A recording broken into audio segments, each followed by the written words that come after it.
Lungsod ng Danao, lubos ang pasasalamat sa Pro-8 sa matagumpay na operasyon at patuloy na suporta sa seguridad ng komunidad.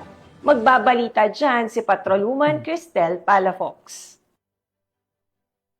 Ng pinsalang idinulot ng bagyong Tino at Uwan sa Cebu, ang Police Regional Office 8 sa pangangasiwa ni Police Brigadier General Jason L. Capoy, Regional Director ay hindi nag-atubiling naghatid ng tulong sa pamamagitan ng relief operations at PNP Pro 8 free wifi sa mga residente na apektado ng bagyo sa naturang lugar. Ang lungsod ng Danao sa pamumuno ni Honorable Mayor Ramon Dorano III ay lubos na nagpapasalamat sa kabayanihang hatid ng Pro 8 sa gitna ng unos na dinanas ng lungsod. Gusto ko lang magpasalamat sa inyo sa inyong laking tulong since noong November 4. Pasalamat ko rin sa inyong RD, si General Jason Capoy.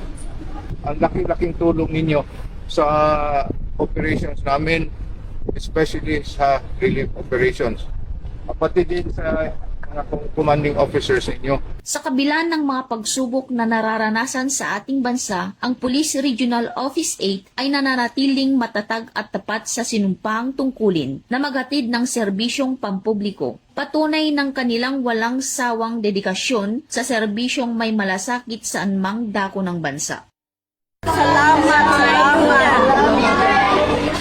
sa inyong tulong. Maraming salamat sa inyong tulong.